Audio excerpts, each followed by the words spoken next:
Hi there, I'm David Wilcock, and I'm bringing you a very interesting announcement today.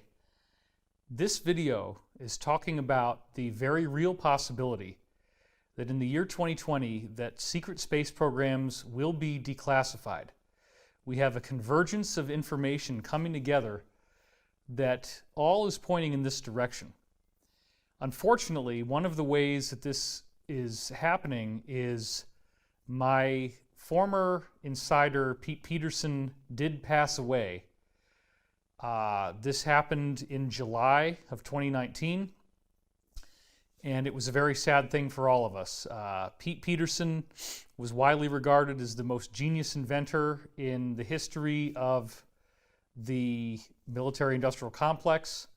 There are at least 50 different unique patents that he came up with on his own, many of which probably evolved into multi-billion-dollar industries within the classified world. We have all kinds of amazing stuff that he's done.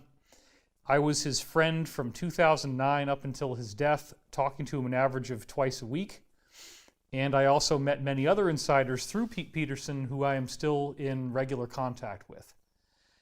I originally taped video back in July to commemorate him and to basically give him what I felt to be a fitting tribute. And I also now am including in that video the last interview that Pete and I had. If you haven't followed this story, Pete Peterson claimed to be working within groups where there was extraterrestrial technology that had been back-engineered into operable devices, including anti-gravity systems, free energy systems, portal travel. This sounds crazy to someone who isn't familiar with this. However, when you get into the world of Pete Peterson and what he taught us, this is not crazy, this is very real. And over the years, I have been to, for example, the Disclosure Project led by Dr. Stephen Greer. I was there on May 10th, which was a closed executive summary briefing for members of Congress and invited VIPs, of which I was one. And that was because I had gotten onto the Art Bell show prior to that time and had been on there twice, actually, before this Disclosure Project event happened in 2001. There were 39 insiders there talking about the idea that UFOs are real, and I happened to meet almost all of them, everybody that I really wanted to target. At some point, I was able to get them alone, talk to them, introduce myself. And so those 39 insiders are just one small part of what has happened. There's a lot of people who have spoken to me over the years, in some cases exclusively. And I have a unique ability to be able to remember what people tell me on many, many different subjects. And so when enough different people say the same things and they don't know each other, and I've never publicized it online, you start to become a lot more compelled about the reality of what they're saying. So Pete Peterson was really the master. He was the best out of all the insiders I had. And beginning in 2009, he started to share all kinds of things with me about, for example, an alliance that had formed within the military, the intelligence communities, both in America and around the world, working to defeat what we now call the deep state. It's also been called the New World Order, the Illuminati, this kind of thing. Pete was getting these briefings in a SCIF room, or sensitive compartmented information facility. It was very, very secretive, and I found out that the plan had been in place since the 1950s.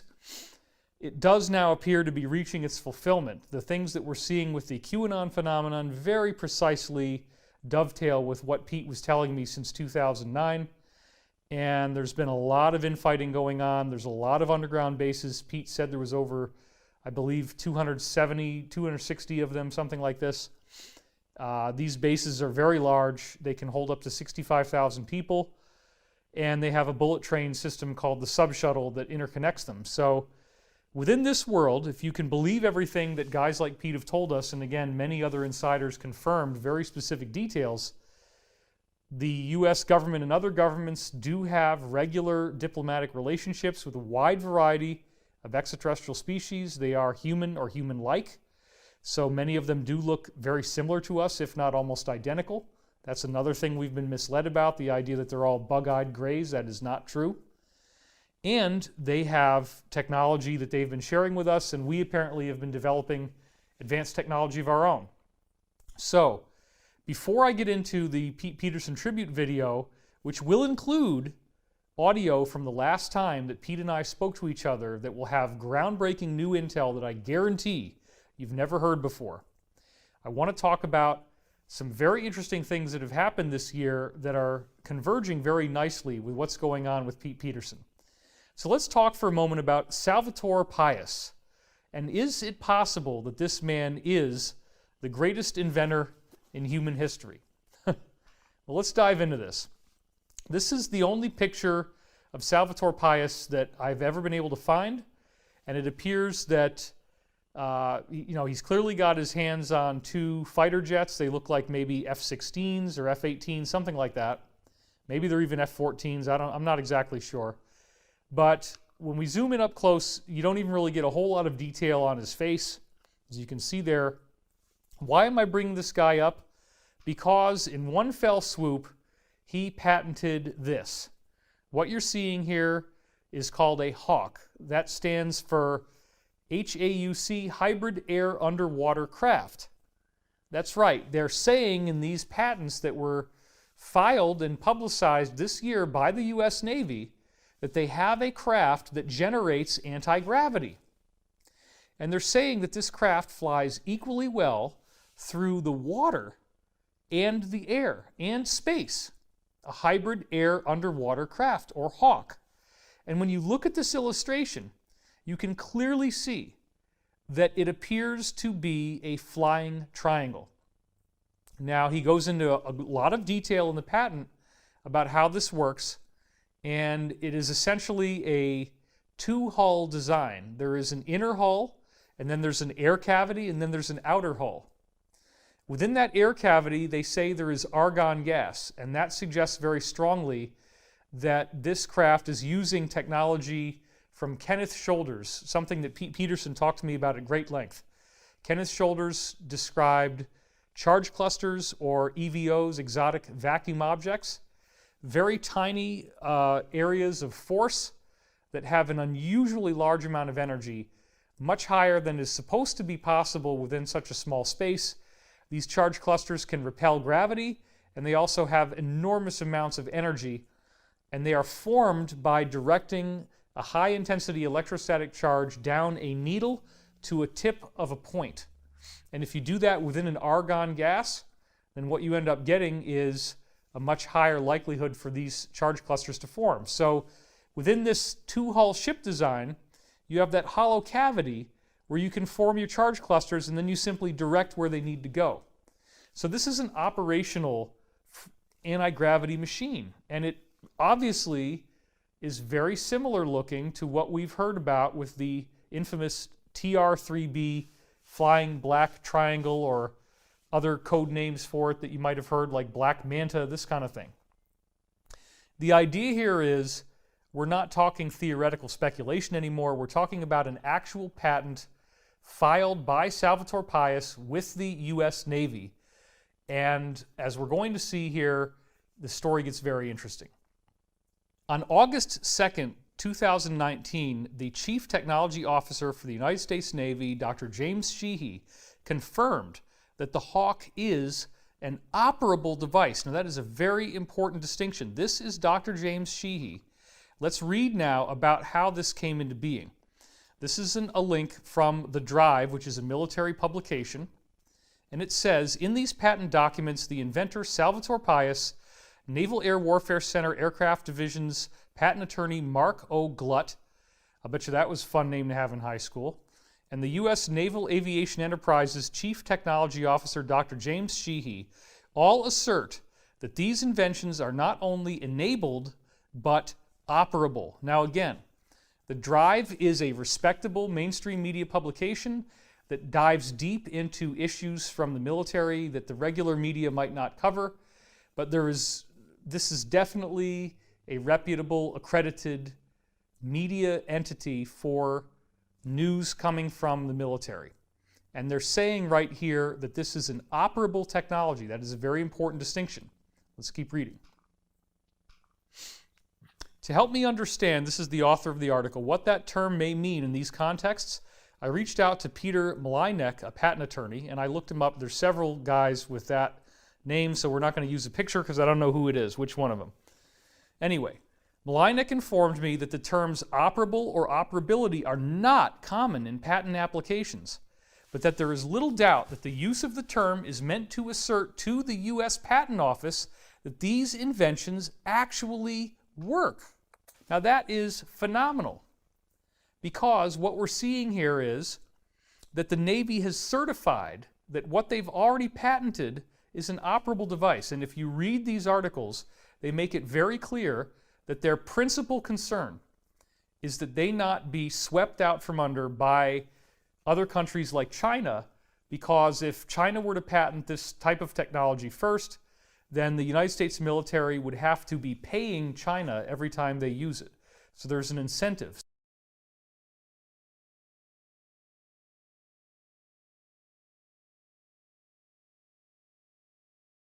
So, wait a minute, David, let's just stop. You're talking really fast, man. Just slow down. Give it to me straight. I'm going to give it to you straight.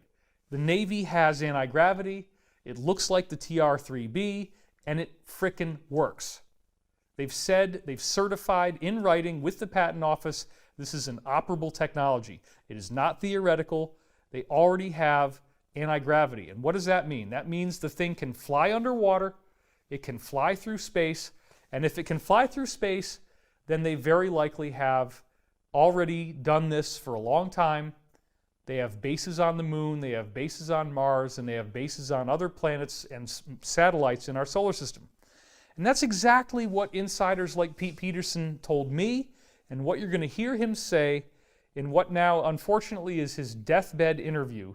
The last time I ever got to speak to him, about a month before he passed away from an accidental injection. That's going to become a very important part of this video that we didn't get at the time the video was taped. The death was suspicious for reasons you're going to see in this video. We didn't know whether it was a natural death or not, but he sounds fine, as you'll hear in the recording.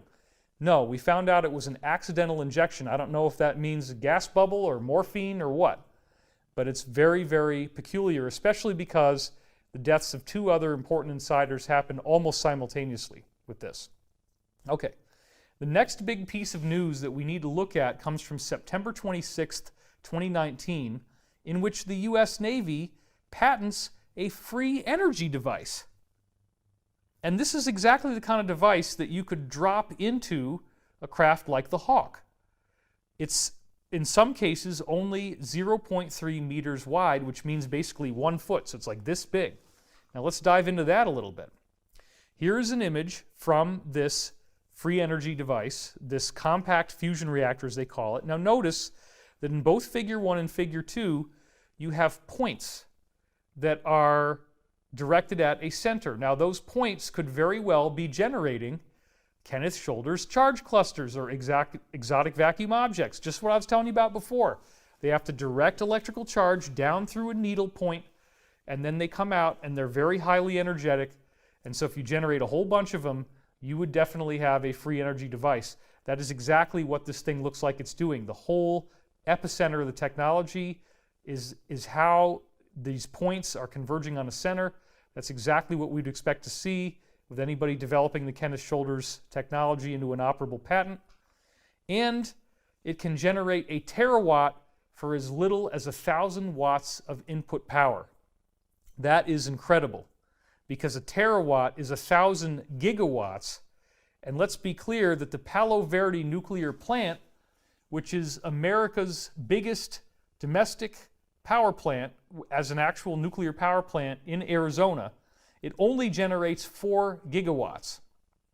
Even the very, very best nuclear technology that we have on aircraft carriers only does 700 gigawatts. But again, you could power a whole city off of 4 gigawatts. Now here they're saying this thing could actually do 1,000 gigawatts, a terawatt, for something as small as a basketball, and that it actually could use as little as 1,000 watts of input power. This is fantastic. And the inventor, again, is none other than Salvatore Pais.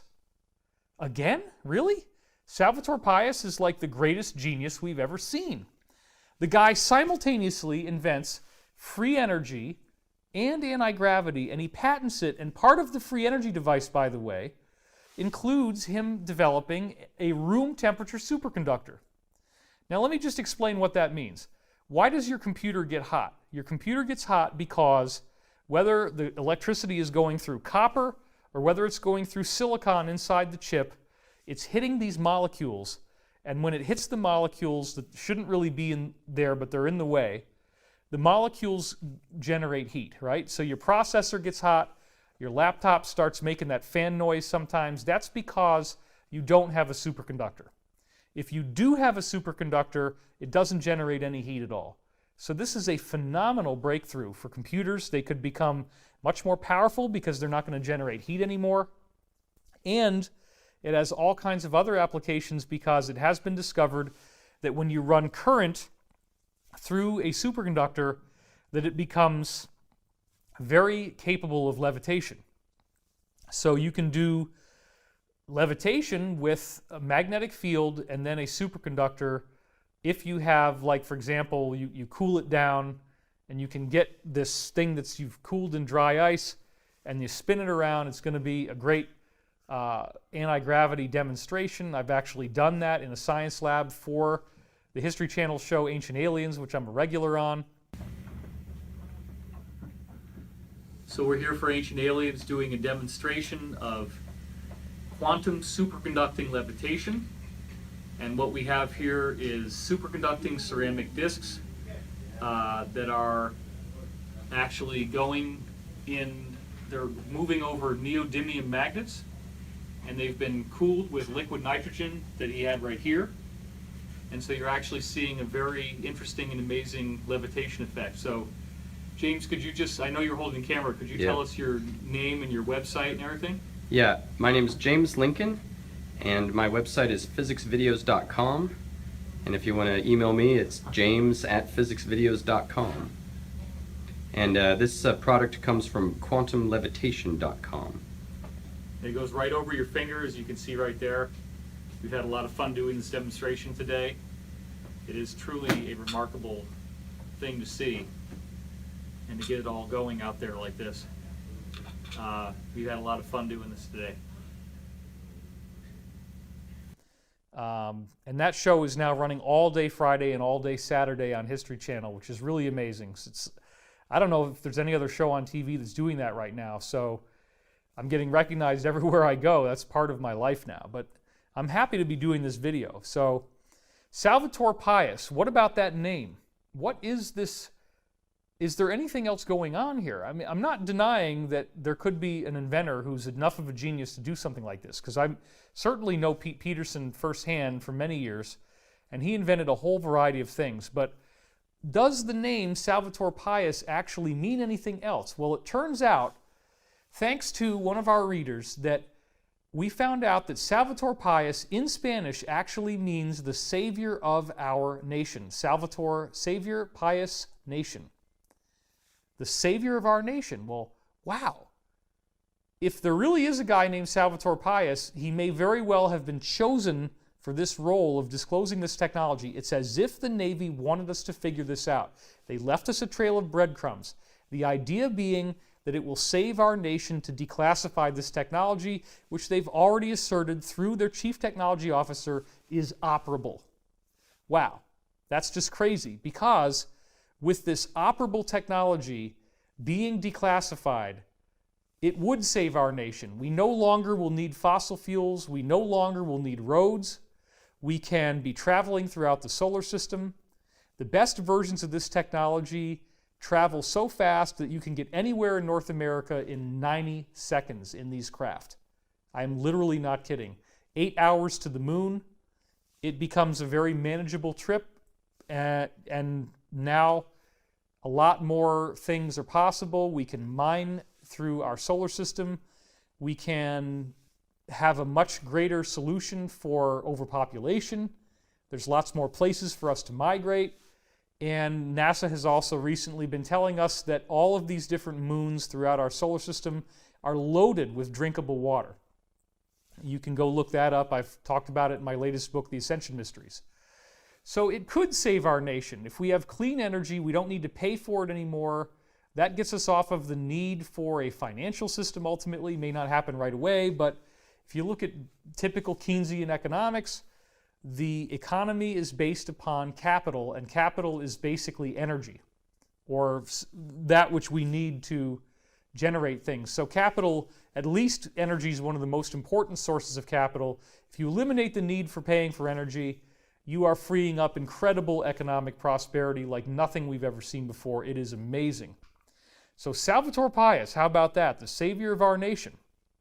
Now the next thing I want to alert you to really briefly here is that on November 11th, 2019, which incidentally is 11/11, the enigmatic QAnon posts confirmed Project Looking Glass.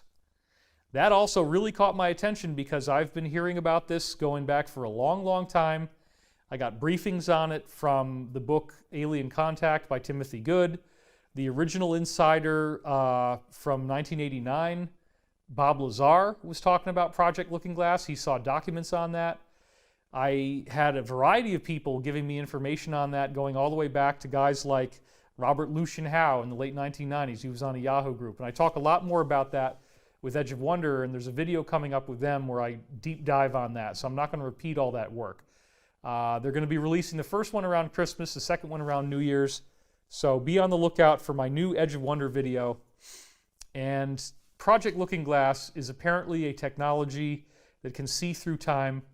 And it's been something I've talked about for a long, long time. So it's very fascinating that Q has released this because many people are now aware. There's been over 500 Q proofs showing that these briefings are in fact coming directly from the current U.S. presidential administration. And so this is controversial because, of course, the mainstream media doesn't want to talk about it, but it can only go on like this for so long, and at some point we're going to get the truth. People will be very, very surprised because there's this whole effort going on to expose and arrest the deep state, including this massive number of sealed indictments, estimated by some accounts to be upwards of 140,000. And any one sealed indictment can have up to 39 co-conspirators listed in it. So this is a very big deal. This is not going to go away. You can't just expect this is going to end, and it's extremely fascinating to me.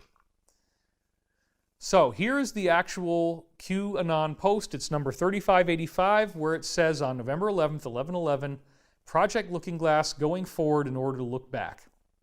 So very, very exciting stuff here.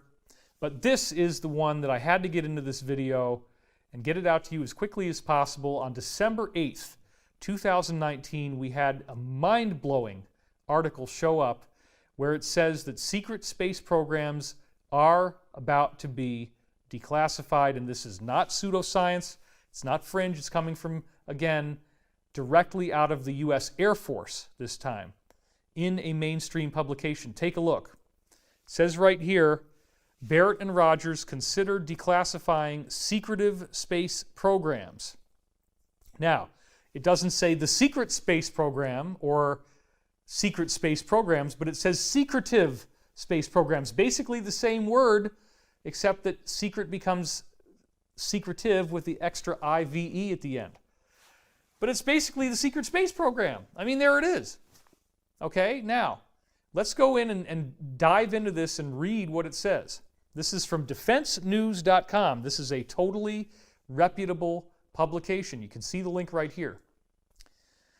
The U.S. Air Force's top civilian and a key member of Congress, the top civilian of the U.S. Air Force, that's very important, and a congressional member, both agreed on Saturday that they need to declassify a large amount of information about America's military space programs to both intimidate foes, enemies, and encourage support among the public. Holy gosh. Declassifying some of what is currently held in secure vaults would be a good idea, according to Air Force Secretary Barbara Barrett during a panel at the Reagan National Defense Forum. You would have to be careful about what we declassify, but there is much more classified than what needs to be. Well, what exactly do you mean there, Barbara? Well, here's another picture of her. I mean, this is mind-blowing. She's literally the Secretary of the U.S. Air Force. Okay?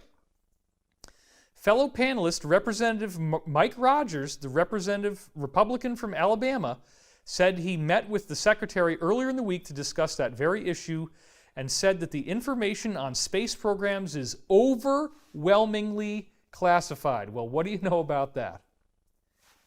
It's right here. They need to declassify this stuff. It's overwhelmingly classified. They're talking about military space programs. People are seeing these craft. You have the USS Nimitz thing, the Tom DeLonge thing, 2004 USS Nimitz incident, and now they're saying they're going to declassify this stuff. This is real.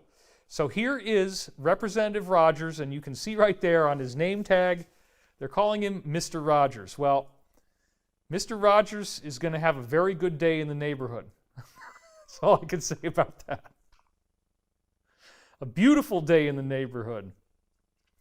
For Mr. Rogers, notice they didn't put the Mr. in there, that overclassification is one of the reasons it's been so difficult for him and others to build support both in the public and with other members of Congress for a Space Force, a sixth branch of the military under the Air Force uniquely focused on space as a war-fighting domain.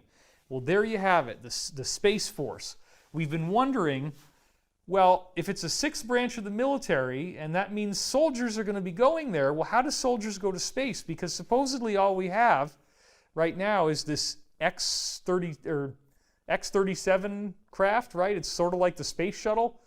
They've decommissioned the space shuttle. We don't have any presence in space. So what's all this classified space program stuff?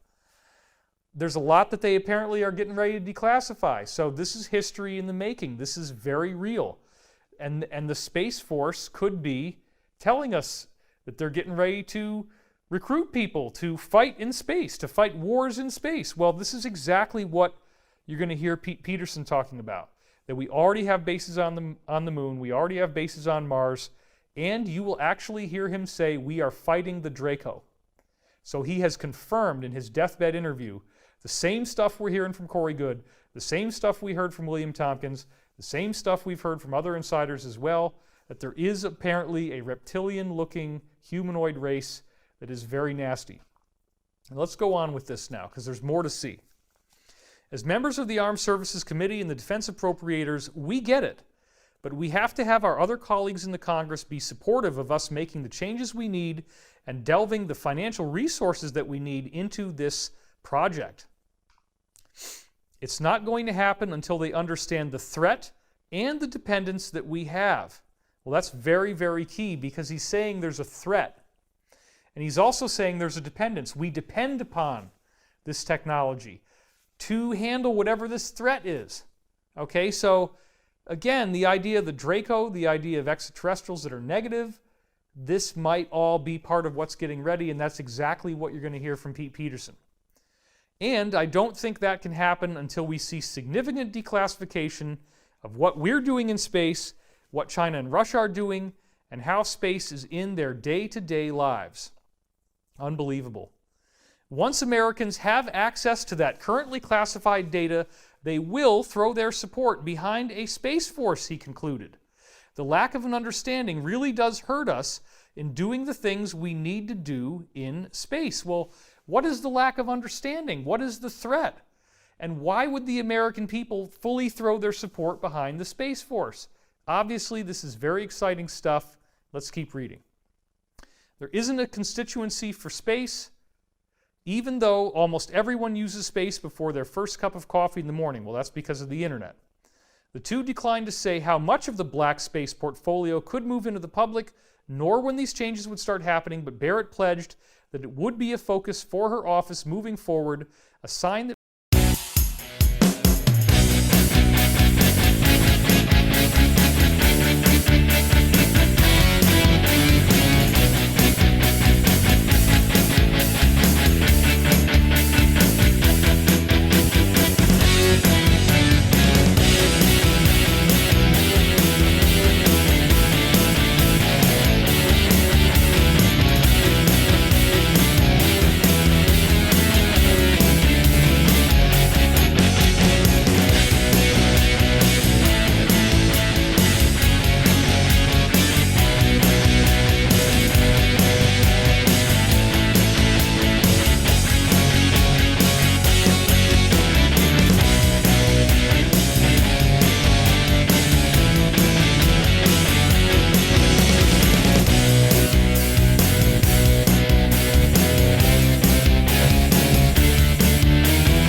So whether you agree with this idea of impeachment or not, it is very bizarre how quickly it's being shoved through.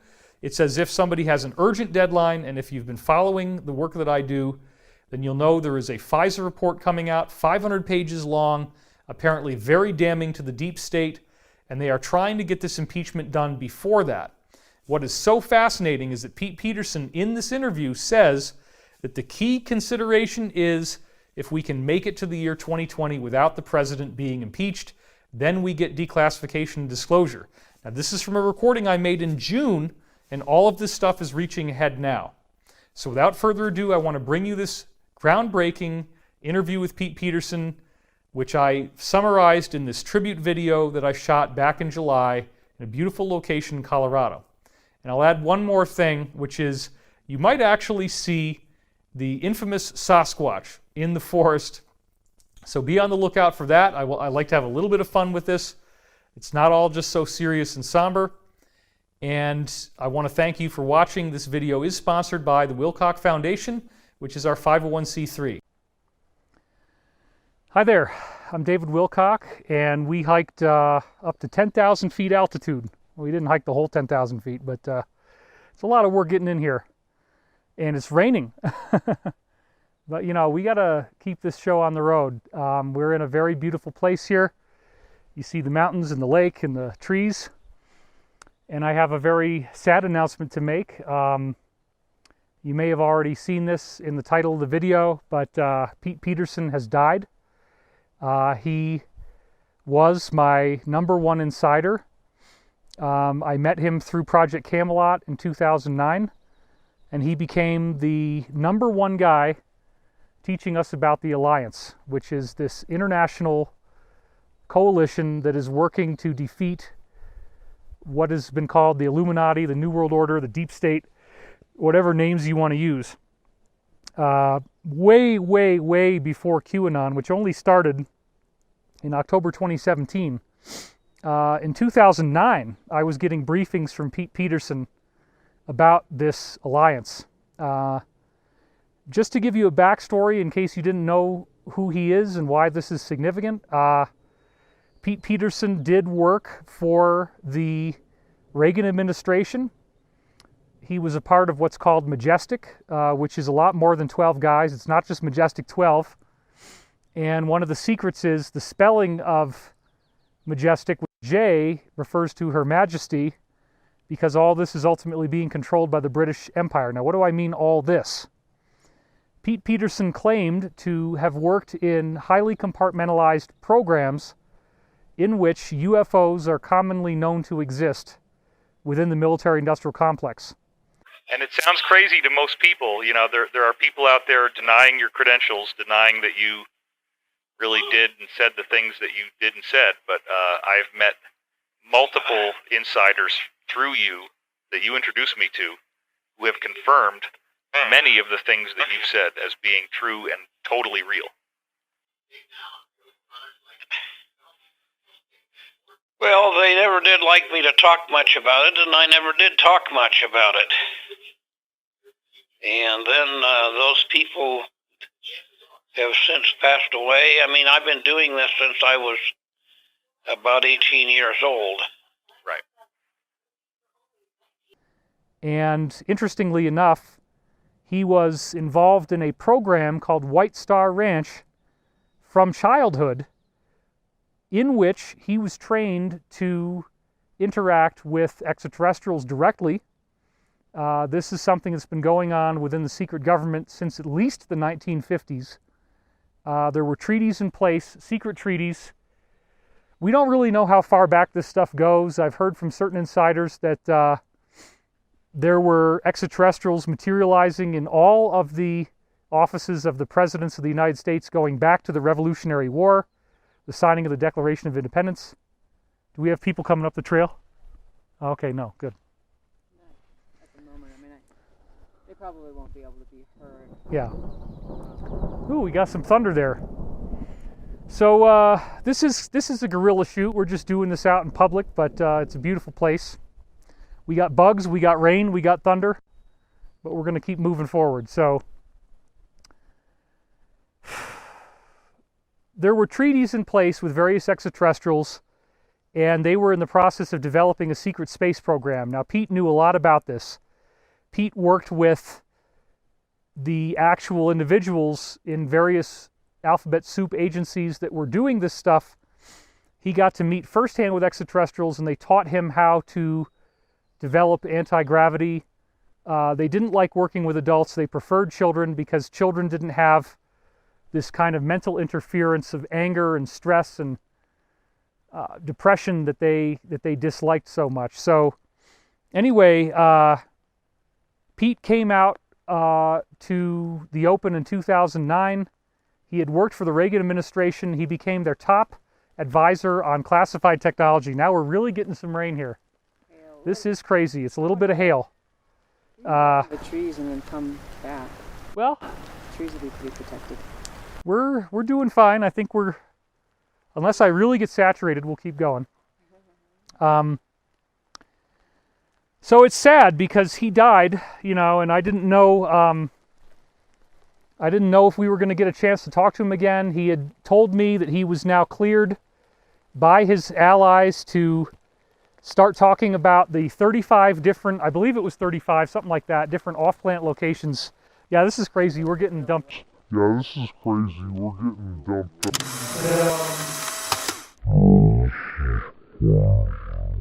is a gorilla shoot. So yeah, we're getting pouring rain and hail. We're in the middle of a place where it would take us an hour and a half to hike out of here. I was hoping we wouldn't get any rain, but we are. So we got to just keep the tribute to Pete going, I guess. So the White Star Ranch thing was interesting. They brought him in as a young kid, and they started to have him intern with all these different scientists. So he would do 6 months of training and then 6 months of actual hands-on work. And he worked with a lot of different interesting people in that process. And as a result, his claim was that he had the equivalent of multiple PhDs in different disciplines. And they taught him, most importantly, they taught him all about this classified technology. A whole lot of stuff. Well, look at that. The rain is easing. That's nice. They taught him a whole lot of classified technology, a whole lot of stuff that regular folks like you and I couldn't get our hands on. And his dissertation was on something called the informational field. So one of the things that was so interesting, when we went out there in 2009 to interview with Pete for the first time with Project Camelot, he was really amazed because I was talking about something called the source field, and I was putting that book together, and I had lots and lots of information that paralleled his very nicely. And in fact, when my source field book came out, a lot of his colleagues in the DIA and other places said that they had never seen anybody nail so much of this classified science in a book before. And again, you know, people say David has no evidence, but you look at source field investigations, it's got 1,000 academic references. You look at Synchronicity Key, it's got over 700. And then the third book, I believe, is over 400. So Pete Peterson told us so much stuff. One of the things that was really intriguing was that there was apparently a facility being built around the White House for 35 different races of extraterrestrial beings that they are apparently getting ready to introduce us to at some point in the future. Okay, we got more interference, but it is now not raining, so let's just make sure they don't steal our stuff. Okay, they're just down there. Yeah, let's go back to our other shoot location now that we've lost the rain. Well, maybe you can just pick up. You know the reason.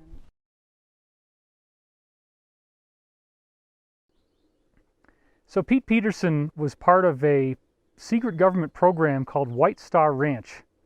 And White Star Ranch was interesting because what they did is they got kids who were young and they brought them in to be trained by interesting PhDs that had access to classified science. So if you think that classified science is a recent thing, that would be incorrect. Classified science goes all the way back to guys like John Ernst Worrell Keeley in the late 1800s, who demonstrated a flying platform that used tuning forks and sound. there was some type of acoustic system that he found that created anti-gravity with the combination of electrogravitics. And he navigated the craft by sound. That all got lost. One of the great early sites on the internet about free energy was called KeelyNet, and it was a whole site dedicated to the work of John Keely. Obviously, the work of Nikola Tesla was classified. He was exiled ultimately, and after he died, they went in and they got all of his papers. So that was in the 1940s, and apparently Einstein was working on stuff that he did not make public regarding the manipulation of the space-time fabric, as he called it. And Peterson was able to be brought in as a very trained person because Pete's grandfather, I believe, was Nikola Tesla's lab assistant in Colorado. So Pete's grandfather got to learn all kinds of really cool stuff about what was really going on with science. And Tesla, of course, was way, way ahead of his time. He had wireless electricity. He had all kinds of cool things, anti-gravity. There was a Tesla anti-gravity craft where lightning bolts would come off of it and hit metal as he was flying it. So Peterson already had a really robust knowledge of science, and they brought him in and they started to train him in this White Star Ranch program. Unfortunately, he only opened up to me right near the end, right as we started to get rain, and when I was telling you this last time, he only opened up to me at the end about the fact that he had been brought to many off-planet locations, and I forget the number that he told me off the top of my head, but I believe it was more than 35. You also told me not too long ago that you have been on, you said that you have had 60 to 65 different off-planet locations that you actually visited, and that now you're authorized to talk about it, whereas before you weren't. Is that correct? Well, yes and no. There's some things I can talk about. There are quite a few of them that I know because I'm contacting them. I'm making a radio that can contact them, and it's a whole new type of radio. It'll be a whole new type of cell phone. And he couldn't talk about that in the past because he was under strict non-disclosure agreements with various agencies like the DIA, Defense Intelligence Agency, which seems to have been one of the main groups that he was working with based on various small things that he told me. So again, anybody who tries to say that Pete Peterson is a fake or a phony has not done the homework. I spent 2 hours at a time on the phone with Pete at least once a week up until he had this catastrophic injury last year where he hit his head on a toilet. He passed out in a bathroom, and when he came to, he was effectively a stroke victim who had lost his mind. But when I had my stroke, I was passed out for 3 weeks entirely. And then for 2 months, I didn't know who I was. I knew how to take care of myself in many ways. But there were a lot of things that I didn't know. Right. And then that all came back like just one night. Boom. They were giving me some new medicines, and it brought it all back. Right. And they quit giving them to me, and it quit coming back. So, as a result, I couldn't remember the name of my favorite shopping store, which is Fred Meyer. Right. And it's took me almost a year to be able to remember that name. Wow. Even though I could drive to it, I could go to it and go shopping, tell you where it was located, but I could not tell you the name of that store to save my ass. Wow. And interestingly enough, his mind came back after, I think, like 6 months. And during that time, during those 6 months, I'd spoken to him a couple times, and he was in a delusional state of consciousness. He was saying really bizarre stuff, talking about fishes and aquariums. He was on some weird fish trip. So it's been a long road here with Pete, and the off-planet locations that he'd been to were for purposes of training. So extraterrestrials apparently were bringing the trainees out to their own planets or their own bases and their own ships. And it was a really interesting reveal when Pete finally let me know this, only after he had recovered from his stroke. And he had said that this is something he had just told me, that if this had gone down within the next 6 months, all the declass stuff that's getting ready to happen, if we could make it through the next 6 months, he was going to be able to talk about anything he wanted. All right, well, let me get together with Uncle and see what I can and what I can't say. Okay, that sounds good. But I think I'm going to be able to say a lot within 6 to 8 months. I'll be able to say everything. Really? Why 6 to 8 months? That's what it looks like. That's what it looks like. If Trump re-wins the election, I'll be able to talk about anything. Wow. Okay. And as much as, I mean, all this stuff that's going on Trump daily. I mean, you got all the damn shows are like half plus, positive for Trump and half negative. Right. All the news shows. Right. And the news shows have to admit that there's stuff that they had that was negative for Trump, and this Russian thing and all that stuff, all absolute bullshit. Yep, that's true. He spent like $400 million revamping the military base we have at Guantanamo Bay in Cuba. Right. Which is a military prison. Right.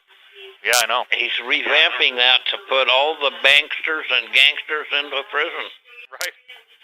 And I'm telling you this right now in July 2019. So basically, what Pete was getting from his insider briefings was that by 2020, he would be able to share any information that he wanted to share.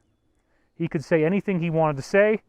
It was all going to be accessible to us. So we were really looking forward to that. They were fixing up his teeth. They were getting him ready for some kind of public debut. And he had given us so much information. He was the main insider contact teaching us about the Alliance. So let's talk about that a little bit. Pete went through all this White Star Ranch training, and he is one of very, very few people you would ever actually find. We've had LARPers try to say this, but it's very, very rare that you would actually have somebody work for the CIA and the NSA and the DIA. Nearly impossible, okay? But that did happen in Pete's case, which is one of his very unique aspects. And in the course of Pete's many different intel experiences, he got to see a lot of interesting stuff. Pete did go to Antarctica, and he went down to the mothership that was down there. Some of the best information that we have on that Antarctic mothership is from Pete. It was gigantic in size, and it had many, many other ships in it that were smaller in size. The smaller ships looked like the Vimanas that we hear about from the Hindu scriptures, and specifically, they looked like things like the stupas that you see in the Tibetan Buddhist literature. So that is an interesting thing. He talked about how the motherships had mouths on either side. We're getting interference again. I'm sorry about that. It's unavoidable. There were mouths on either side, and the smaller ships would come in, and then there were they would have little holding dishes for them, actually. And then there was like a conveyor belt. So whatever ship it was that needed to land would come on this conveyor belt, and then it would all rotate around inside. The ships were fascinating. The mothership that he saw in Antarctica was fascinating. They discovered, apparently quite by accident, that you could sing to it. You could sing to the hull of the ship. And depending on singing to it or talking to it, it would actually change form. And one of the things they discovered was that it would repair itself. So after the ship had crashed, as they started to melt off the ice, he talked about how they took these huge bags of water and then they would boil the water with very high intensity microwave beams. So they drop the bags, and then they boil them on the way down, and that's how they'd melt out the ice to get into an area they wanted to get into. So they melted out this area around the ship, and then they drained it out, and interestingly enough, the cracks from the ship having crashed would actually heal themselves as the ice got out of the cracks. The cracks would come together. So they found out that everybody inside the ship had their own room, and that the room had an area that was terraformed to appear like it's the outside. So you actually had grass, you had land, you had fruit trees, and then they had this artificial kind of holodeck thing that made it look like you were outdoors. So talk about AAA accommodations, 5-star, 7-star hotel inside this mothership. So that was very cool. And he also was at a base down there, which he gave it kind of his own name based on the movie Ice Station Zebra. That's not really what it was called. There is a pro word for Antarctica, which I'm not going to share, because that's still one way that we can tell who really knows, who's actually been there. The pro word is something that you talk about where it sounds like a normal thing, but then people on the inside are like, oh, you're talking about that. And one pro word that we have talked about is the plan. And the plan was something drawn up in the 1950s to defeat this cabal/Illuminati/deep state group that was so malevolent and destructive. So the Antarctica stories alone are quite fascinating, and I do have another insider that Pete introduced me to who also has been there and has experienced many of the same things. We heard about Antarctica from William Tompkins. We've heard about it from Emery Smith. We've heard about it from Corey Good. I heard about it from people who don't want to talk, like Bruce and Jacob. We heard about it from our old Montauk insider, Daniel. That's going now back to 2003 that I first started to talk to him, I believe. 2004 was what it was. So anyway, there's a lot of things going on behind the scenes, and Pete Peterson brought us so much wonderful information, so many things that were so fascinating, because there has always been a war on the inside about whether to tell us the truth or not. Anybody who thinks that the government could never keep a secret, they can't even hide a file in a filing cabinet, would be wise to remember that in the case of the development of the nuclear bomb with the Manhattan Project, you had 140,000 employees, I believe it was 120 or 140,000, some number like that, depends on which source you read. Let's say 140,000. 140,000 people working on the development of the nuclear bomb, so compartmentalized that until it exploded over Hiroshima, nobody knew we had it. They had it in multiple locations at multiple military bases, and they had signs up there that said, things like, what you do here, what you see here, what you say here, let it stay here. And it's like the hypnotic thing where it tells you in a rhyme, so it gets into your subconscious. Pete talked about working at the CIA and having mind-controlled shooters, lone gunmen, who were not the ones that it got pinned on necessarily, but they didn't remember doing the operation. And they would come back into the office and look at the television and see that there was this shooting tragedy that had happened, and they would actually walk in and say, oh my God, how horrible. This is such a tragedy. And everybody would remain quiet, and then as soon as the shooter left the room, they'd all start laughing. That was one of the things that led Pete to conclude that he had, quote-unquote, mud on his wheel of karma, that he wanted to come forward, he wanted to do right for humanity, and tell us what really had gone on and what he really learned. If you actually do an unbiased study of all the different insider testimonials, you will quickly see that this is not a lie. So when we have the authorized partial government disclosure going on through Tom DeLonge, through the To the Stars Academy of Arts and Science, in which they're focusing only on this 2004 USS Nimitz incident, where you have these tic-tac looking UFOs that fly over the USS Nimitz. And we already know that during the initial launch where they were trying to raise money, they had a picture of a helium balloon that was the #1 in a Mylar balloon that was made out of silver, and they portrayed that in their fundraiser as if it was a Tic Tac UFO. Now, I'm not an expert on this, but it stands to reason that that could be construed as investment fraud, because they were portraying that as a picture of this UFO that they were talking about, and now you can't find the video anywhere. They scrubbed it off the internet. So they've already gotten caught in that, and they tried to raise a lot of money, but they only got $1,026,000. So when you have to put in your social security number and you have to do all this crazy stuff and submit to a background check just to invest $200 in this venture, people weren't too keen on that. So that's kind of like what we're seeing now is the restriction of free speech on the internet. We're seeing it like crazy. I wrote a whole book on this called Declass, and I highly recommend going back and reading that. It's 6 sections long, 53,000 words, 180 pages.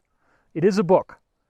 That would be kind of a small book, but still, it's a book. So there's so much going on right now in which YouTube as a whole has been modified as a delivery system for mainstream media content, which I guess would be good for you if you wanted to have cable, because now you don't need to pay for cable. You can get it on YouTube for free, right? They're just pushing it on us now, but there's probably still reasons to have cable as well. You know, it's stuff you're not going to get on YouTube. But then that's the YouTube Premium, I guess, you know. So anyway, we are being attacked. We are being shadow banned. We are having all of our links banned.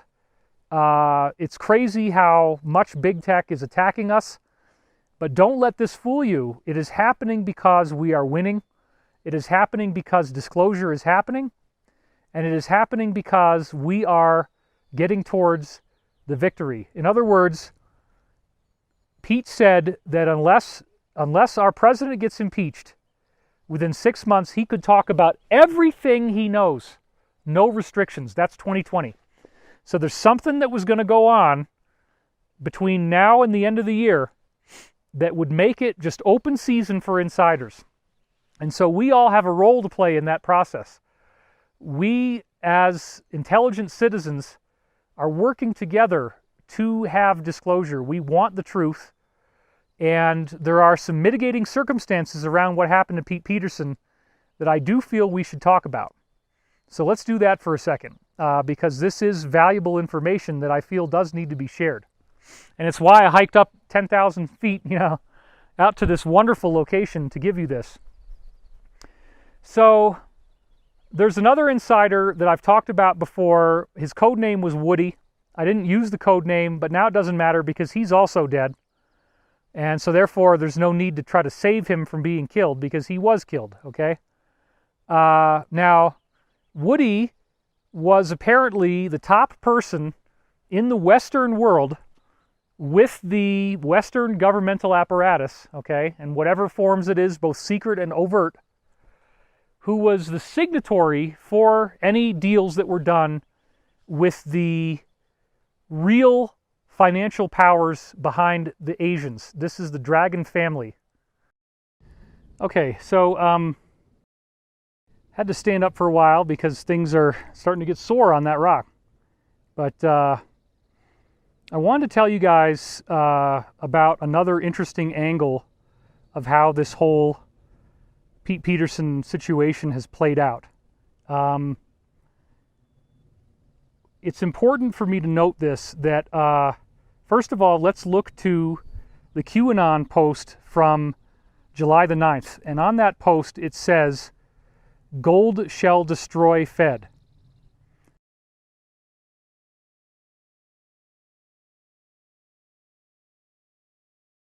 And that they have the gold. Now, it is very interesting to note that, and July 9th is just a few days ago as the time that we're taping right now, okay?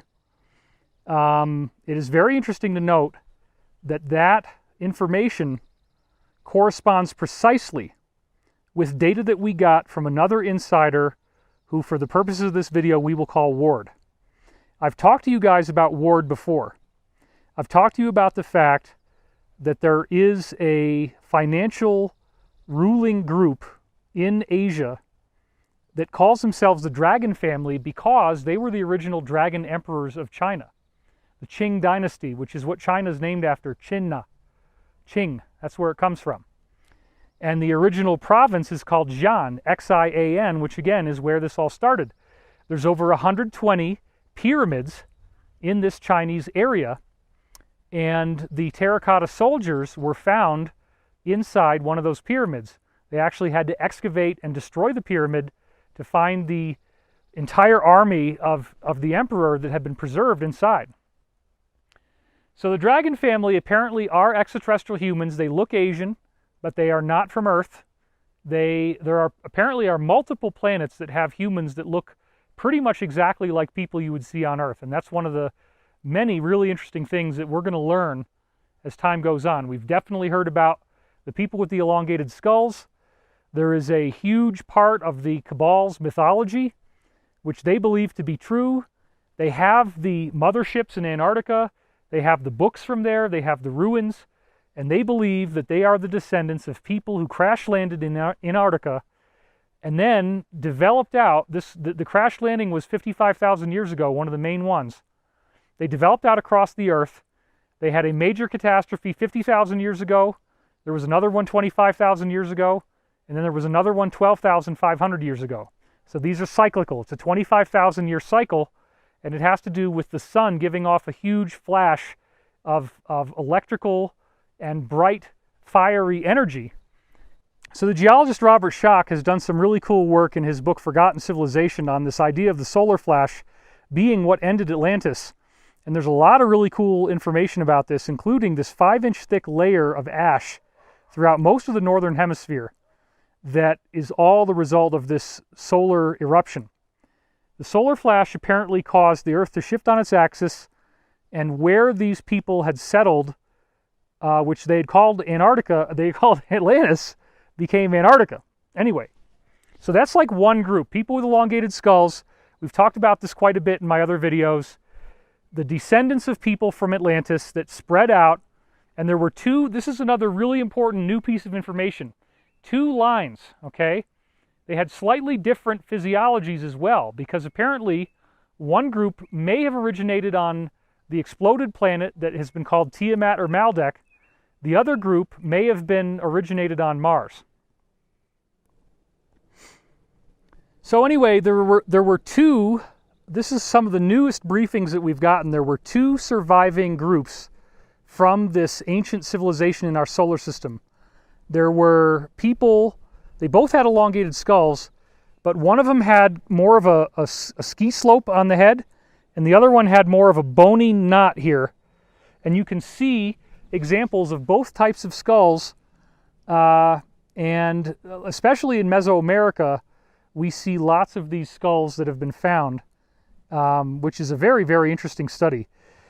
And then in Egypt, of course, we see this same thing happening with the pharaohs, with Akhenaten, Nefertiti, their daughter Meritaten. There's several really great stone-carved heads of her in places like the Berlin Museum, where you get like undeniable, she has no hair, the skull is almost twice as long as ours, and it's just fascinating. So what we're now finding out is we don't really know if one of them was on the exploded planet, one of them was on Mars, but there were 2 family lines, and they were warring with each other. They might have even caused this war that blew up their planet, but warring between each other.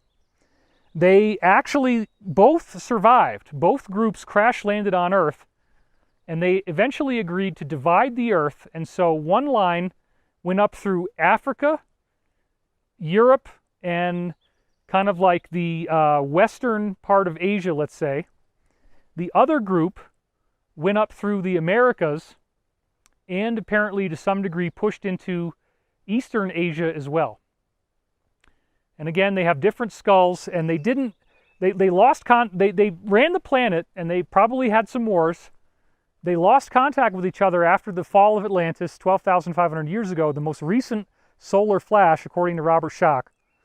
And in the aftermath of that catastrophe, they did not come back into contact until actually Columbus Part of apparently why the Queen financed Columbus was to reunite these factions, because you have the people with the elongated skulls still living in the Vatican, imported from Egypt.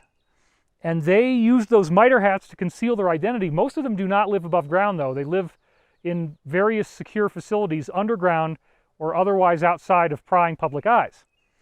We really know a lot less about the surviving priesthoods in Mesoamerica, where they went. They also had the elongated skulls. But we do know that they came back into contact with each other, starting with Columbus and those other marine expeditions. And eventually, this becomes the root of the Rothschild versus Rockefeller War. In other words, the Rothschilds were sort of the public face of the European faction of the people with the elongated skulls, and the Rockefellers had made treaties with the American factions of people with elongated skulls. So then you have a third party. You have this other group that also came here apart from these two warring factions, and that's the Dragon family. They arrived far more recently. They had really cool technology, and they figured out the best place to come and land to be able to get the gold. So one of the things we've heard for so long is that the Dragon family has 14.5 Olympic swimming pools worth of gold at least, whereas the official gold on the books is only 1 Olympic-sized swimming pool. So that gets pretty amazing to think about, like, wow, where is all this gold and how much wealth is that? It's staggering. And this gets into things like the collateral accounts, money that has been hidden away in various underground bases and so forth. My poor wife is getting eaten alive over there. We are really fighting hard to get you this information in this nice spot. So anyway, the Dragon family also has obviously their own underground facilities where they're manufacturing craft, UFOs. They're doing really cool stuff with that. And so when you start talking about the Dragon family, you're talking about the dynastic Asian bloodlines that have a lot more money than anybody else, including the Cabal, really. They're much more wealthy than the Cabal. And there's been this war between the Dragon family and the Cabal. It's gone on for quite some time. It never really has resolved. It's still ongoing. So anyway, the real battle to resolve our planet is going to come down to an agreement that has to be made between the Cabal, the Deep State, whatever you want to call it, and this Dragon family. They have to come out with some kind of an agreement, and the Dragon family wants us to have full disclosure, full access to the technology. They want prosperity for everybody. They want to clean up the planet. They want to get us into space. All these amazing things. That's the Dragon family's goal, okay? And they are working very hard on that goal, including circumventing all of the classified programs to bring us a hover car. That you will have a hover car in your garage, and that at its maximum speed, you're looking at being able to go anywhere in America in 90 seconds and anywhere in the world in 7 to 9 minutes. That's how fast these things go. So that is being worked on right now. I know this for an absolute fact, that this is all being put together in the works. What happened was I was having dinner at a restaurant here in Boise where I had been having some meetings with people that are in the business of building flying saucers. Okay. For all intents and purposes. They're aircraft. But 22 years ago, they built 3,500 of them. 2,500 of them were sent to Mars, and 1,500 of them were put on the backside of the moon. And they are spacecraft. They travel at Mach 17. Yeah, we've talked about this. Okay. I know who these people are. Yep. Right. And you know the fellow that did that. Yep. We're good friends thanks to you, so. Yes. Well, here's what happened. When I was having this meal with a group of people that I had been working with on there's a new flying saucer, we don't call it a flying saucer, it's a new craft. Right. It's not a normal craft. Right. And it flies at about Mach 44. and it's coming out to replace one that was 23 years old now. And it was so far advanced there wasn't anything necessary. Now, so Mach 44 means 44,000 miles an hour? What does it actually mean? well, Mach 44 is 560 miles an hour times 44. Oh, okay. The one we did before, I flew once from a air base. I think it may be Davis-Monthan Air Base. I'm not sure if that's the right one or not, but anyway, it's down in the basin between San Francisco and Sacramento. And it's in a hole in the ground that's about 1.5 miles in diameter. And it's built down under the ground, and they take off out of there. They have a cloaking device that's good enough that you can't see them with your naked eye from, say, 1,000 feet. Right. And you don't have the number of rods and cones required to see them at that distance.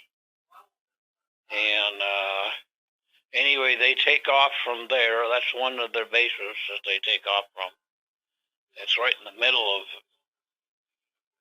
bean fields, basically. Right. It's at the end of the San Francisco Bay that comes in and goes all the way down to, down to south of, it goes down to east of San Jose, almost, if not all the way east of San Jose. It comes under the big bridge there in San Francisco. San Francisco Bay Bridge. And then on the west side of it is Stanford University and all those little towns run down through there, Cupertino and et cetera, et cetera. And then on the other side of the bay is Hayward and Walnut Grove and Berkeley and so forth on the other side of the bay. And it's on the Berkeley side. It's between Berkeley and Sacramento. Out in an area that's, a lot of it is marshy fields, and the rest of it is up out of the water. Up out of the low water table. And but it's a hole in the ground that they just went around and around and around and shoved dirt out of it for years. And then built. Why would they need to have this ship? Why would they need to have this ship so far down in a hole? So people couldn't see it. Right. Okay. And are you saying that there were bases that these ships were going to on the Mars and the Moon? Well, they were. They went from there. They also flew from here. Some of them went to Wright-Patterson.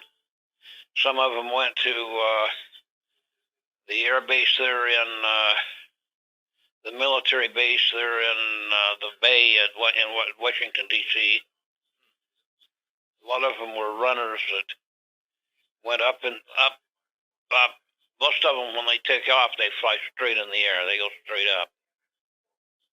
Okay. And so anyway, a lot of them went up and provided communication links. And so why would you need to send ships to Mars or to the Moon? What was the purpose of sending them out there? Purpose of it was to fight the Dracos. Really? They're from a different galaxy than we are. They're not from the galaxy that we're members of the Milky Way. and the people in that galaxy have a group, and most of them are people that have 2 eyes, 2 ears, 1 mouth, a nose, a couple of holes to breathe through. Some of them are very different than we are, but they have the same features, Right. just different. Like most fish have the same things, most snakes have the same thing, rodents, most spiders, spiders have 8 legs instead of 6, and or 4, but they're still, they have 2 eyes and 1 mouth and 1 rectum, and so they're all pretty much the same, different sizes by far. Mhm. But anyway, as you get further out, obviously you get older than the people here in this galaxy, which is a fairly new galaxy. Okay. And so it's in the early stages of evolution compared to some of the others, and some of them are, the people are mechanical. They're biomechanical rather than just biological, which is an area that MIT especially has a group that have been working on building people that are biomechanical. They have computers for brains, which we don't talk about at all. Right. And the Dracos are basically, Draco meaning dragon. They're basically, you would say they're of a dragon family rather than a human family. Some have 6 legs, some have 4, or some have 2 legs and 2 arms. But most of them have 4 arms and 2 legs, or 4 legs and 2 arms. Do they walk? Do they walk like a beast, or do they walk upright? They walk both ways. I'd never heard about Dracos with 6 limbs before. That's interesting.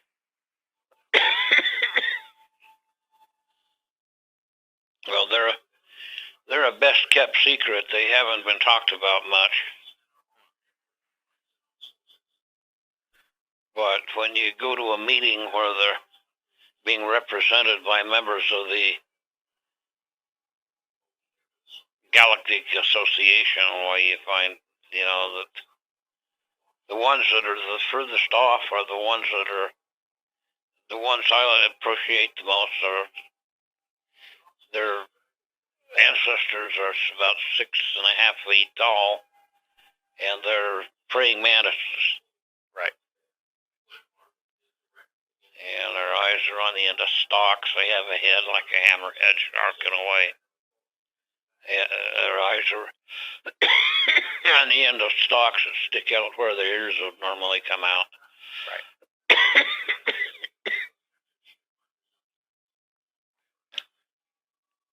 They have multiple plates in their mouth instead of teeth,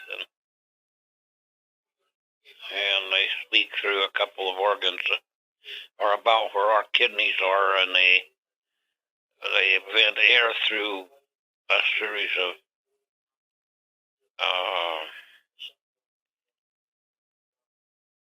vents in the back, in their back, and they can tighten and loosen the bands, these flat bands that cover those, and they can sound exactly like a human. Really? There's no problem with the way the voice sounds? Well, it sounds a little funny, and it comes from their back instead of their front, but right. It gets pretty loud. Huh. Do you think there are steps being made now that we're going to be introduced to these people at some point fairly soon? I think so. Right. I think if Trump stays in, we may get a chance to hear about them. Do you still get any briefings? I haven't had any new briefings, let's put it that way. I mean, I've had briefings about old people and stuff like that, and then on these new ships that I'm building, I am building controls that are usable by us and by different other peoples that are members of our galactic association. Right. And they're building 3,500, and then they're building another, like about 2,250 that will go out to the moon. So what is so amazing is that there is a particular place in America where the Dragon family representatives have been coming out at various times to meet and discuss the formation of a new financial system.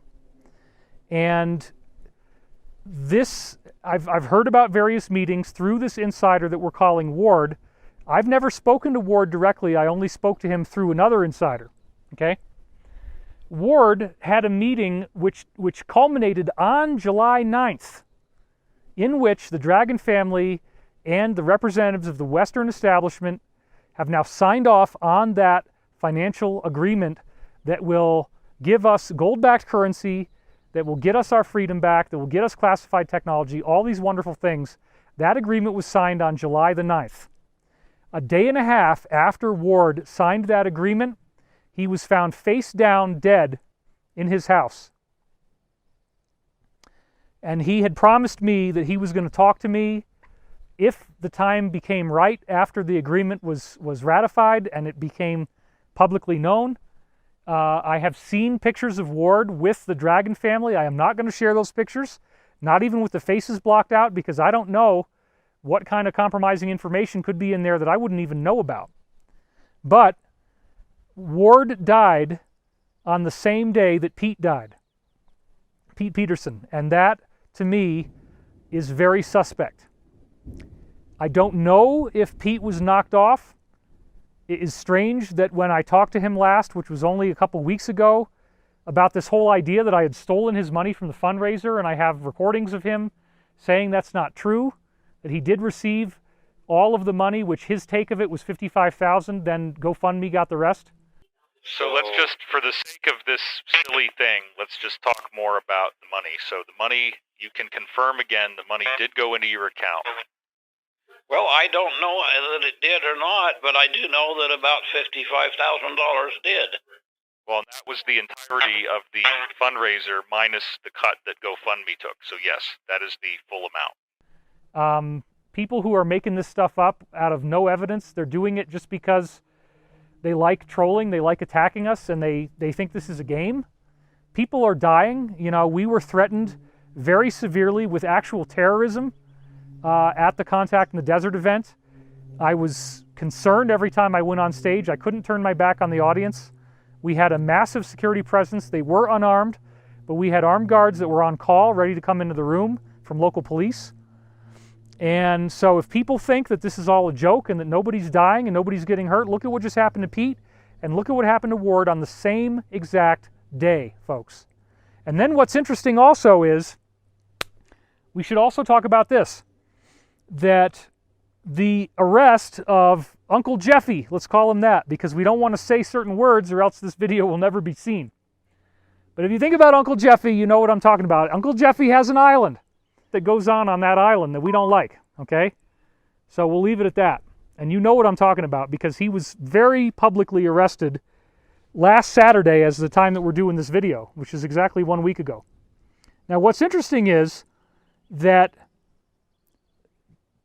for the 2 days before Uncle Jeffy was arrested, we had first on Independence Day itself, a massive earthquake right underneath the China Lake base, which nobody even knows about. It's almost as big as Area 51. BLM cordons off the whole thing. You can't go in there. There's nowhere you can go. But the whole thing is this really elaborate UFO base. It's got all kinds of stuff underground. It's got all kinds of stuff above ground. If you look at it, you got Edwards Air Force Base below. You got China Lake, and then you got Nellis right over here. and they're all in that big area where nobody gets to go. The BLM will tell you, oh, well, it's true. I mean, 85% of all the above ground weapons testing is done in this area.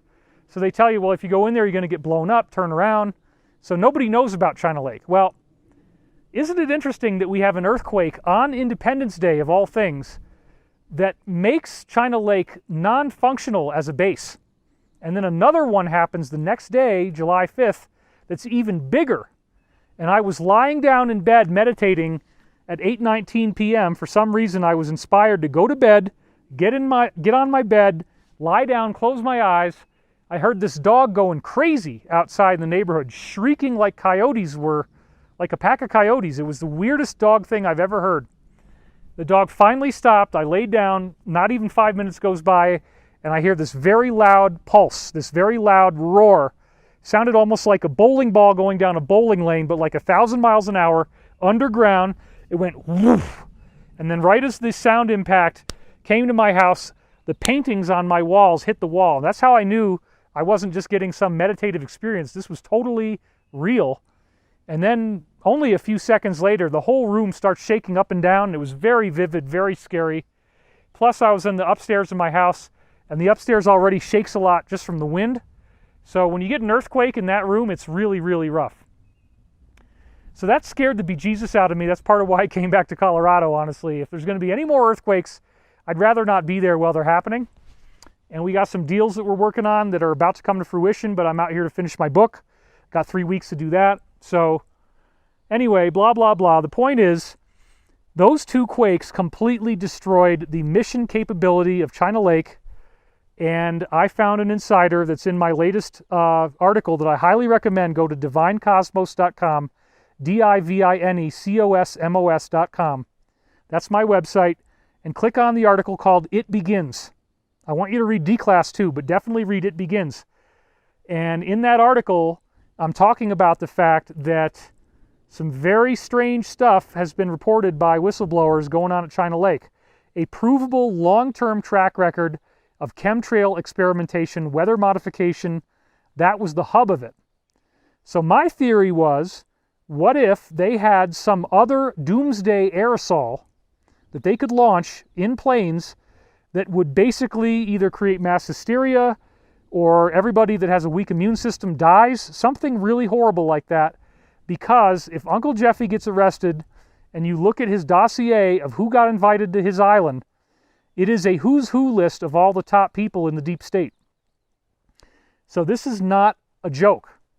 When Jeffy gets arrested, that's the moment that the deep state is willing to throw everything in the trash, ruin the planet. Apparently they also tried to create a doomsday nuclear weapon launch from a Russian sub. The Russians in the sub disabled the weapon before it could be launched, and in so doing they all lost their lives. But it did not go into fusion, thank goodness.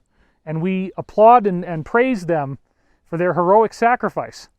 A lot of people are dying right now. This is the peak of the war. It's a World War III, a shadow World War III. So again, if there are chemtrail planes there, and if they did have a doomsday aerosol, this strike would stop it. Not to mention, we don't know what other kind of trafficking was going on from there. There's all kinds of reports from the original Fritz Springmeier books about the Illuminati, of extensive trafficking of humans underneath China Lake in the underground parts.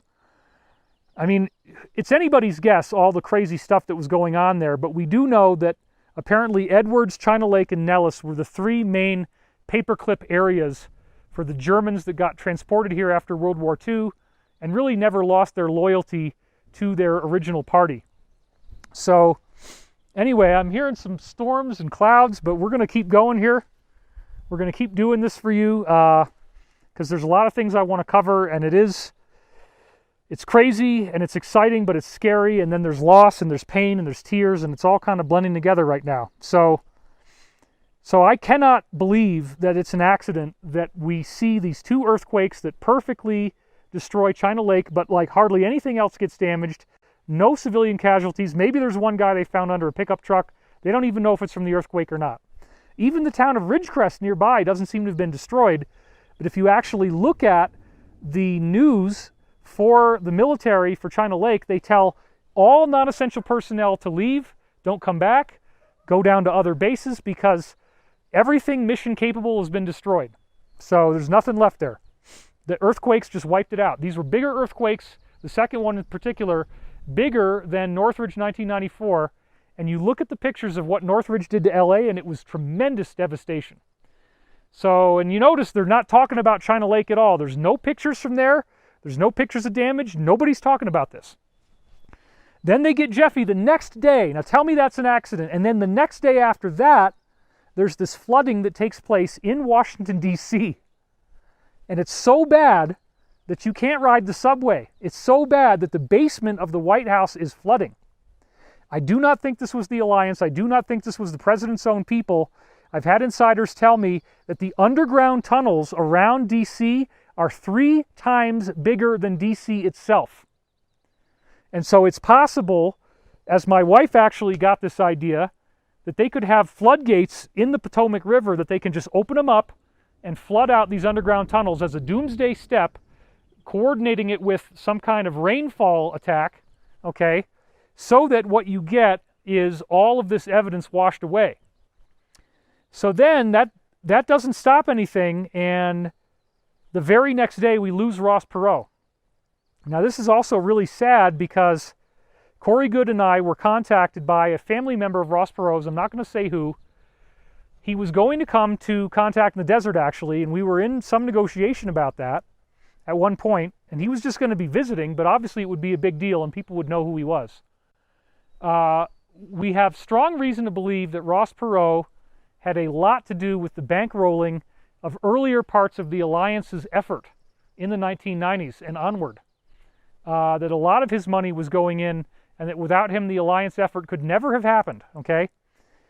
And we also had an offer for him to finance Above Majestic, and after he made that offer, he suddenly got sick, and he was no longer mentally capable of carrying through with the offer.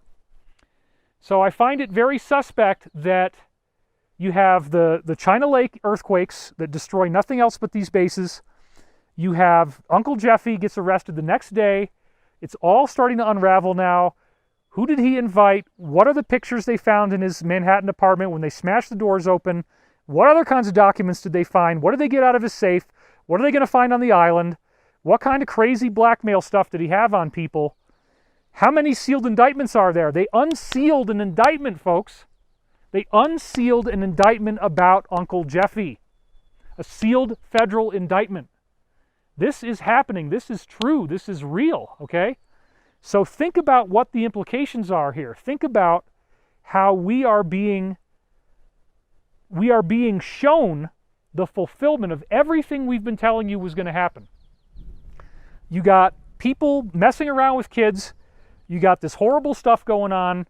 There's linkages to all these other things, and it's all going to unfold very rapidly because, as I told you guys, apparently there's a hard deadline of September, mid-September, for all of these things, all these different things to be declassified. And then, as I told you, Pete had told me maybe a couple months ago that if we made it 6 more months without some major problem, that he would be able to talk about anything that he had ever seen. No restrictions. So we have Ross Perot, who had offered to help us, and then, you know, he'd also helped the Alliance to a great degree, and he's lost. And then the financial agreement goes through, I think the July 9th was like a Wednesday or something like that. I forget exactly what day of the week it was, but it was July 9th. And then Ward signs off on the new agreement for the new financial system that will free the planet. A day and a half later, they find him dead, face down, in his apartment, and Pete Peterson dies the same day. And so all 3 of these guys, Ross Perot, Ward, and Pete Peterson, are heroes. They deserve our respect. And it's very sad for me to have lost Pete. I considered him like a father. My father fought in Vietnam, had a very negative view of the military, as did a lot of people with the Woodstock and the hippie movement. And Pete talked about being around soldiers as if it was like being around angels. He really loved the military, and I saw them in a different way by talking to Pete. I saw them as actually our noble and honorable protectors, that the good guys in the military did not want to support this nefarious Satanism, this crazy stuff that was going on that they were very aware of, remember that even before 9/11 took place, there were films going on inside all these places like Bohemian Grove and the Oval Office. They have all this damning video footage, all this documented evidence, and that evidence is going to come out. So we are right on the threshold of getting the freedom that we deserve and the freedom that we've worked so hard to achieve. I honor Pete Peterson as our fallen hero. I honor Ward. I honor Ross Perot and the work that he apparently did in making this alliance happen and making it possible. It has been a very low-funded operation for a long time. The current president was not a politician. He was brought in because it was either that or they were going to do a military coup against the president of the time. And this was all decided about 3.5 years ago now, to approach him and to say, can you self-finance your own campaign? You already have a public figure presence. People know who you are. We're gonna tell you, what's really going on. He was given a 2-week briefing. He was shown all kinds of horrible stuff, and he agreed to do it. So I don't usually get too excited about presidents. I mean, I was really hoping that Obama could do some good for the country, and a lot of people got angry at me about that.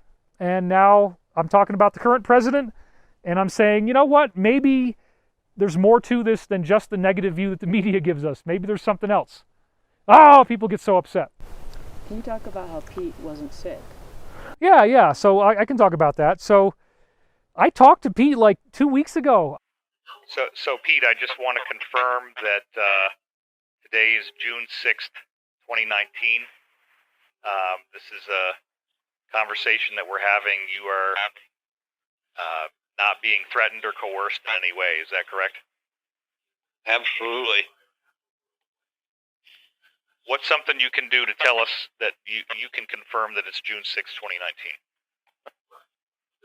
Well, I can tell you that my calendar's sitting here checked off up to today, which is June the 6th. Well, we just had give me a current event or something that's fairly current that's in the news that would confirm the date. Well, one of the main things is that the president has just had a meeting with the Queen.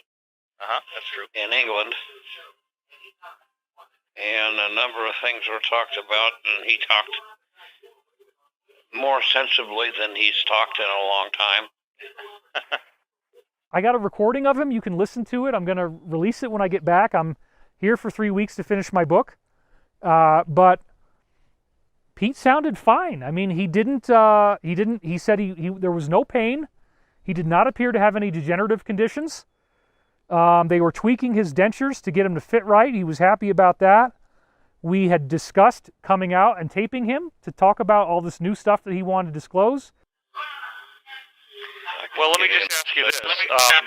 How would you feel about us coming out there at some point fairly soon and getting some tapings done? Do you think that would be possible?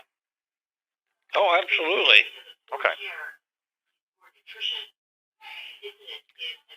Do you think that the hospital staff there would be cooperative, that they'd let us do that? Oh, yeah. Like they wouldn't have anything to do with it. We'd go do them somewhere else. Right. So rather than doing like a private room at the facility, we would probably just want to take you somewhere else, and they're not going to get in the way. Either way, I could do it either way. Okay. They like me. I'm paying $7,000 a month for this. Really? Yeah. He was totally excited about that. We did it over open lines. We did it on the telephone. I had talked to Ward over open lines through text communications. And both those guys end up dead on the same day. And this is the kind of stuff, this is really like the third time that we've had a cluster of deaths all at once. One of them was around the time that we lost William Tompkins.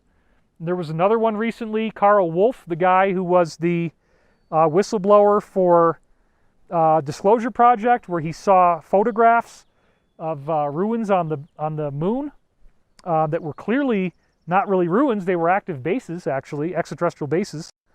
So he died by getting hit by a truck on his bicycle, and then Preston Nichols died like almost to the same day, and he's the guy that was the Montauk whistleblower. And then my whistleblower, Daniel, nearly died that day. His tongue swelled up 3 times its size, became hard as a rock, and he has almost succumbed to cancer, but thankfully he's still around. So this is a war. This is real. I try not to get too angry about people who, in their own ignorance, accuse us of making this all up or that we're just trying to make money.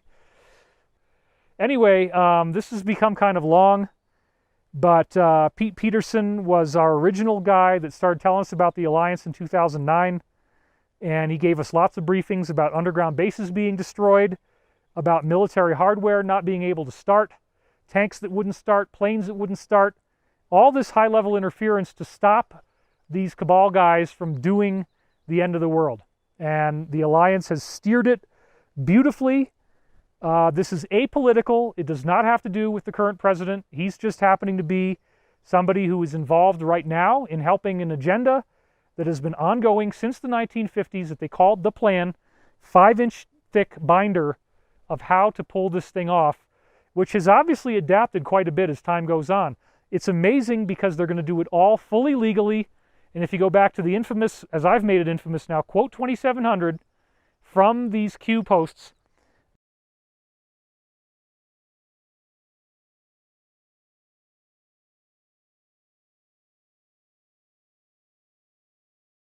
what you see there is that they are going to make this all public. The public is going to learn everything. So the next stage, you know, Uncle Jeffy's just the beginning. Ordinary people are going to be learning about horrible things that are going to make them very upset. It's important that we work together with each other to stay happy, to keep going to work, to keep taking care of our kids, to get out of bed, to get past the grief, because this is really going to upset people as they learn these things. Anyway, it is upsetting that we lost Pete. I am not going to be deterred. We are not stopping. We will not respond to threats and intimidation. And I want to speak to one last thing while I still have our beautiful set here.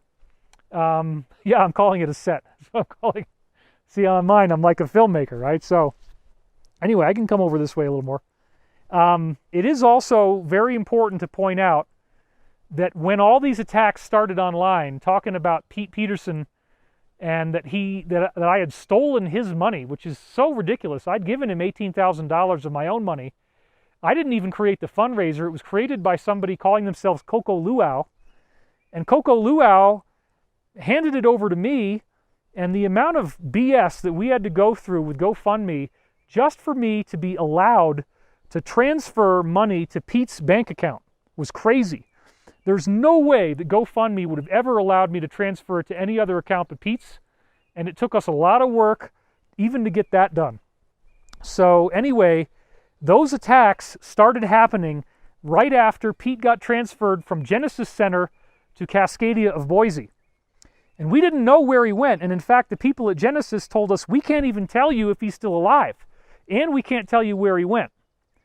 One of Pete's friends, who's the guy that called me and told me that he had died, actually was able to talk to somebody at the center and get them to admit to where Pete went. But all the attacks started after Pete was missing, presumed dead. So I'm very, very grateful that we tracked him down. He was at Cascadia. He was in the Alpine Wing. I talked to him on the phone in his room, recorded it, and got him to say that I did not steal his money, talking about, you know, him coming forward, these new disclosures he wanted to do, and in 6 months he could say anything he wanted. So I think we are on the verge of the most stunning events in human history, disclosures like we never could have imagined, and I am really, really excited about that. It's getting cold, and so we got to go. And again, Pete, I want to honor you as a soldier, as an American hero. Thank you for your service. God bless you, Pete Peterson. And we will see you on the other side. Thanks, everybody. Thanks for tuning in.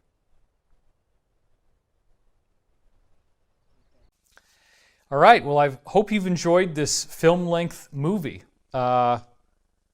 We are very excited over here. I mean, to see all these things coming together, despite the tragic loss of Pete Peterson, it is very encouraging. The fact that this Hawk hybrid air underwater craft has been declassified and patented, that the guy who filed the patent also did free energy, and his name translates as the savior of our nation. And then on December 8th, we actually have the top civilian in the Air Force saying that they're going to declassify the secret space programs, that there's all this stuff and that it will rally public support for the need for a space force to make us understand there's a threat. I mean, this is very, very exciting. This is what we've been hearing about. Look at the convergence between the technologies being certified as operable from the Navy and Dr. James Sheehy, the Chief Technology Officer, saying that, and then understand how all of this is converging and what does it mean for us? What does it mean to have a future where these technologies are real, where they work, and where we're using them in our everyday lives? It's going to be totally, totally amazing. And this fits in with the overall concept of ascension, the idea of all these ancient prophecies that have talked about a golden age, that something will happen to us on Earth that is totally fantastic, totally remarkable, transforms our civilization in ways that even now we could never even imagine. And we have done a movie about this. So apart from the 501c3 aspect, which is what this video is, it's nonprofit, it's free, we also have a for-profit project, which is The Cosmic Secret. Now this film, I'm really, really proud of it. I star in it extensively. We have a bunch of other insiders in there as well. Dr. Michael Sala, we have Jordan Sather, just a really great team. Corey Good is in the movie as well. And what you're going to see in this movie is a lot of great production value, a lot of great B-roll, very relaxing, meditative soundtrack, and a storyline about the cosmic history of our solar system and ascension. There's never been a movie like this made before about ascension. We went to #1 21 minutes after it was released. But as of today, we found out that Facebook has banned us from advertising this film for life. The only reason that they gave was just violation of their policies, but it doesn't even make any sense because we're not doing anything that hasn't already been talked about in various other forms before. This movie is essentially a recapitulation of data, but in a very nice form. So, come on. You're going to ban this movie? It's very, very bizarre. Our advertising manager says they've never seen anything like it. We're bringing the best people together. We're talking about things that we have talked about before, but it's still a work of art, very much worthy of consideration and viewing. So when they ban something, that gives you a pretty good idea of what you need to be looking at, in my opinion. So without further ado, I bring you the movie trailer for The Cosmic Secret, and I hope you can step up and help us out. We are under attack, and your viewing of this movie does help us tremendously. So thank you for watching, and we will see you in another video, and hopefully check out The Cosmic Secret. Your search for truth and deeper meaning has led you here. Everyone in the UFO community is faced with how do you navigate a course through material that encompasses ancient civilizations, extraterrestrials, secret societies, and what is the relationship between those and the governance of our modern world? There is more to this reality than you are being told. A good starting point is to rethink everything that we thought we knew about history. We don't even know our own potential as human beings. I'm a researcher. I was an FBI special agent. I'm a secret space program whistleblower. Because of my unprecedented access in the programs, I was able to learn about an ancient race that they refer to as the Elder race. They are the most evolved extraterrestrial group that has ever been involved with humanity. They take a genetic approach to help them manage this great experiment of humanity. They also bring us various belief systems. Isn't it interesting? All of religious traditions that Earth has end with a catastrophic event.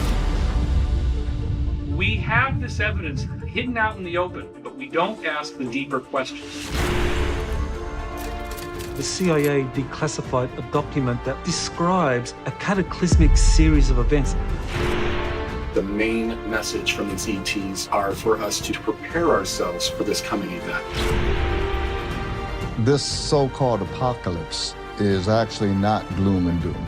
It's a rebirth. There will be a whole new beginning. Whoa, look at that, look at that! Insiders are telling me this will lead to some evolutionary leap in what it means to be human.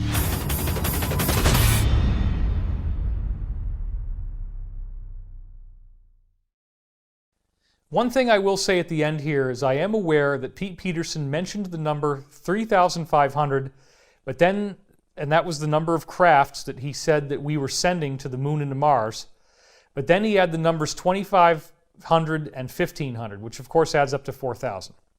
Now, some people would try to assert that this completely demolishes Pete's credibility, but you have to remember he did have a stroke, and little things like specific numbers become more difficult at that point. The overall narrative arc of what he's saying is consistent with what he said before he had the stroke and consistent with what other insiders have told me. So please remember that this does not discredit the overall information.